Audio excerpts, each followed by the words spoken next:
Welcome to the Small Business Made Simple podcast, brought to you by socialmediaandmarketing.com.au. Being in business is never easy, but it can be simple, or at least simpler. Join me, your host Jen Donovan, every week where we focus on marketing, social media, and working towards simplifying your business. You with me? Let's do this. Gonna dream it big, 'cause someone out there listening. Everyone's got a voice to give, and it's time I heard you whistling, 'cause there's no point at all, in dreaming small. Why, hey there, my fabulous listener. Welcome to episode 175 of the Small Business Made Simple podcast. Thank you, as always, for lending me your ears today. I know you have lots of choices out there, and I really do appreciate you making me one of them. If you're enjoying this podcast, then I would love for you to take a screenshot and share it on your socials and tag me in it. I would love to cheer you on and get to know you a little bit better. So one thing about doing podcasts is you don't know everybody who's listening. So I would really love the opportunity to get to know you a little bit better because you listen to this podcast and listen to me all the time. Don't forget you can find the show notes for this podcast with all the links and all the information that you need that I'm going to talk about at socialmediaandmarketing.com.au/175. Also, just before we get into this week's topic, my 6-week marketing mastermind program is coming up for the first time in 2022 very shortly. I only run this about 3 times a year, and I only take 8 small business owners. So if you're keen on some mentoring and some accountability and some group coaching to take 2022 by the horns and turn it into your business year, then maybe come along and join me for the February starting 6-week marketing mastermind program. You can get all the details by going to the show notes, as I just said before, or going to bit.ly/mastermind with Jen. Or of course, you'll find it on my website. You'll find it if you're looking for it. But let's get into this week's episode on NFTs, social coin, and Web 3.0. Now, NFT stands for non-fungible tokens, just in case you're wondering, but I won't be saying that. I will be saying NFTs.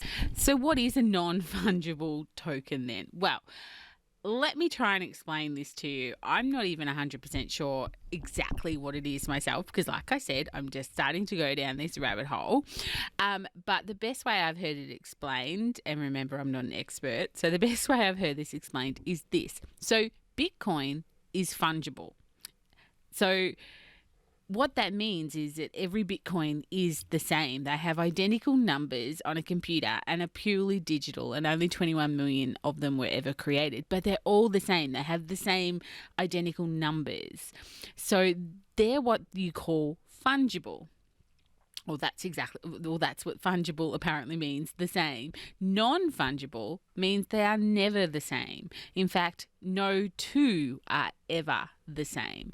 The best example that I can give you, the way that I heard it explained that kind of made me go, was to think about the house that you live in right now. So the house you live in is non-fungible. There is never going to be another house exactly like yours. Yes, someone might have the exact same floor plan as you, but it won't be on your land. So it can never be replicated. That plot of land has your house on it and therefore can never be replicated because there's no plot of land like your plot of land. Like, it's literally unique and individual, and therefore it's non-fungible. Your house is non-fungible because it can't be replicated. So NFT tokens are non-fungible. No two are ever the same. They do not have the same numbers on the blockchain, and therefore even if someone has 100 tokens that all seemingly do the same thing, they each have a unique identifiable number. So imagine the possibilities of being able to own something such as a token and being able to trace it forever digitally. Like, the future uses of NFTs are really quite unimaginable. And what I mean by that is I seriously don't think they've even been invented yet. It's a space that is just unimaginable to us at the moment, but it's coming. Now, absolutely, no bars held. I am not an expert in these fields, but it has been the massive rabbit hole I have gone down over the Christmas New Year break. And I'm really fascinated by it all. And I just wanted to share some opinions, I guess, some thoughts, and maybe some nudges with you about what all this is and what I think is the future. So it's kind of more of an opinion piece marketing podcast today rather than an actual factual one because, again, I'm not the expert. For those listeners who may be thinking I've gone a little bit cray-cray and aren't quite sure what I'm talking about, here's an explanation by me as to what NFTs, social coin, and all Web 3.0 basically is. So if you've heard of Bitcoin or cryptocurrency, well, it's kind of like an online currency that no one owns. No one owns it. It's actually built on a blockchain. And I've been down a rabbit hole to see who the heck invented Bitcoin, and I've come up trumps. Like, I can't find anything. I've read articles, I've listened to podcasts, I have just been down a rabbit hole. But whoever invented blockchain and Bitcoin, well, I guess maybe you can tell me. I certainly can't find it. But I think my fascination with NFTs and social coin and cryptocurrency has come from my, let's say, disgruntledness of Web 2.0. So, Web 2.0, I've spoken about Web 3.0. Let me explain that a little bit further. So basically, Web 1.0 was the start of the internet as we know it now. It wasn't what it looks like today, though. There was only a few creators. Personal web pages were super common, and you might remember names like Netscape, which was the first web browser, Yahoo, which was actually a directory for the net, and Flickr, which is where people stored their photos. Now, depending on your age as you listen to this, all those names might sound super familiar. So this was Web 0.0. It was a simpler time.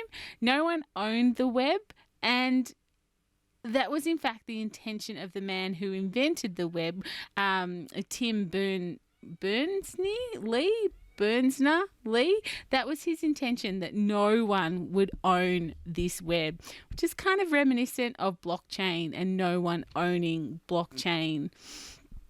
So fast forward to today, Web 2.0 is where the web is basically owned by a few giants. We have Google, we have Meta, who are formerly known as Facebook, and we have Amazon. And to some extent, we have Apple. They are giant companies who basically own the internet, even though the intention was that no one would own the internet. And they do rule it because, like, Amazon can say whether or not they'll sell your products. Google can either show your content and your website or not show it. It's their choice. And Facebook, well, they're a law unto themselves. In fact, did you know that there was an account that called themselves or used the phrase metaverse for about 10 years prior to Facebook changing its name to Meta? And then afterwards, Facebook just simply deactivated their account and made them disappear overnight. That is, someone who has laws unto themselves. Didn't like something, just got rid of it. And this is the problem with Web 2.0. And this is where my disgruntledness lays. So the thought of Web 3.0 is really fascinating to me. It's been something, like I said before, I've completely gone down rabbit holes on during December and January. I'm not saying that I'm any clearer or I'm any cluier, but it's definitely a really big fascination of mine. And Web 3.0 is in the very, very early stages. Even though Bitcoin, for instance, has been around for almost 10 years, the thought of web being built on open and transparent protocols that live on a blockchain is still extremely new and, frankly, confusing to most of us, including me. I'm of the opinion that it's only confusing to us because of the way we are programmed, though. Money is tangible for us. It always has been. It's never non-tangible. Even if we just trade it over our banking apps, we can still imagine what it looks like. We still can, if we wanted to, go and withdraw all the money that we have, touch it, feel it, and hide it under our pillows. NFTs, social coin, and cryptocurrency, you can't. The fact that Bitcoin actually has a symbol of a coin is to help us imagine it, because there's no actual Bitcoin. It doesn't exist in tangible form, or at least not as legal tender. So it's kind of the whole symbol of Bitcoin is a bit of a gimmick in the end to help us try and understand what cryptocurrency or social coin is all about. Now, you might be wondering or thinking, how on earth is this ever going to take off? So I thought I'd remind you of some massive errors made in judgment in the past by people who perhaps should have had foresight, but they simply didn't. Maybe this might be the nudge you need to start thinking about this sort of thing. Look, I honestly believe that we will all have our own social coin as business owners at some stage. It'll be like, just like we have reward systems for loyal customers and reward programs, and that eventually we will have our own social coin or our own NFT. Sounds unbelievable, but stick with me. So let's have a look at some people that perhaps should have had foresight, but they didn't. My first one, and really, I guess my favorite one as far as a social media marketing type coach goes, I really do like the bad story of how blockbusters laughed at Netflix. So back in the early so around 2000, I think, it might have even been 2002 from memory, basically Netflix offered Blockbuster to buy them out for $50 million. I think Blockbuster basically laughed at them, thinking, why would they spend $50 million on something that had actually lost money, had never actually turned a profit. I think at the stage Netflix had lost $47 million or something that year, but they had foresight. Blockbuster did not. And Blockbuster at the time was worth $6 billion. Of course, fast forward 10 years and they were completely bankrupt. There was nothing left of that Blockbuster real empire that used to exist. They failed to see how we would adapt from DVDs to streaming. They just didn't have the foresight to see the vision that the mighty Netflix could see. From 6 billion to nothing in 10 years. Lack of foresight. Another famous ridiculous quote, and it's only ridiculous now because we get to look back on it with foresight. But basically, I remember reading in a book some time ago, and I was only reminded of it listening to a podcast the other day, how the owner of Dell Computers said that, he would shut down Apple and give all the money back to the shareholders. He just thought Apple were just being so ridiculous in what they were trying to achieve. They were a computer company. Why would they try and do MP3 players and phones and things like that when they were simply a computer company? Again, lack of foresight as to what the future could hold. And if you need some more convincing, because I haven't quite convinced you yet, well, I guess for me, it's like, if you can't imagine something doesn't mean it can't happen. And just because we can't touch something doesn't mean it can't be invented. But again, if you want even more proof, here's some proof that I think that you just might like or really might resonate with you. So Eric Schmidt, who is the former CEO of Google, is now a strategic advisor to a crypto company. Jack Dorsey, the co-founder of Twitter, quit Twitter to focus on cryptocurrency or crypto and changed the name of his company from Square to Block. I love that. That's a little bit edgy, isn't it? Ever so clever, Jacko, my dear son. Ever so clever. More proof that we need to sit up and look at what's happening inside our world is that Facebook recently renamed itself to Meta, as in the meta universe or the metaverse. These people are basically putting trillions of dollars. I think the Google search that I came up with, and don't believe everything you see in Google, but the total investments in cryptocurrencies at the moment is $2.3 trillion. And companies like Visa and MasterCard and PayPal are already trying to be early adopters as to what this might look like in the future for us. So this podcast episode was never telling you about these new currencies or this is the new way of doing business, but it is coming. It's coming ready or not. Like the main aim of my podcast today, again, like I said, it was more of an opinion piece, was to put this on your radar because it's on mine. It's something I'm going to keep listening to, hoping to get some guests on the podcast to talk to you more about it as the year rolls on. Someone who actually knows a lot more than me, which probably isn't hard. But if you're interested in it, let's keep in touch. If there's someone who trades or who is an expert in this line of work, I'd love you to connect them with me. Otherwise, if you want to learn more about this, start looking for some podcasts to listen to or follow some people on social media and really start to learn what this looks like and maybe be an early adopter. Maybe come down the rabbit hole with me.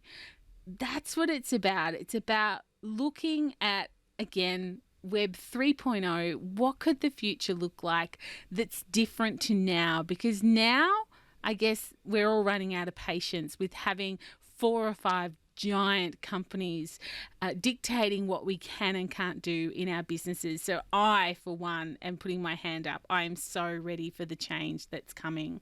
So I really hope this podcast and it has inspired something in you, made you think outside the box, perhaps, and perhaps learning something new or being an early adopter of the future completely lights you up like it is lighting me up. That's the message I wanted to get to you today. Think about these things. They seem far-fetched. They seem complicated. Come down a rabbit hole with me and let's see where we land. I'd love to talk more about this. If you're not a member of the Like-Minded Business Owners Facebook group, then come and join that and let's have a bit of a chat. Remember, you can find all the show notes at socialmediamarketing.com.au/175. But otherwise, I'll see you next week on the podcast, but perhaps not such an opinion piece, but more going down the marketing tips and tricks. But in the meantime, let's hang out on social and get social on social. You will, of course, find me on all the platforms, Instagram at @Jen_, Facebook, Like-Minded Business Owners Group is the best over there. Or, of course, come and join me on LinkedIn and let's connect over there. But whatever you do, remember, my small business peeps, as my opening song says, there is no point in dreaming small. And isn't that the truth on this episode? No time like the present. Tell it like you feel it, say it proud, be true, and let us see you for the star that you are. No point in dreaming small. I would like to acknowledge the traditional custodians of the land, the Yorta Yorta people, on which I record this podcast and conduct my business today, and pay my respects to their elders, past and present. I extend this respect to the Aboriginal and Torres Strait Islander people here with us today as well.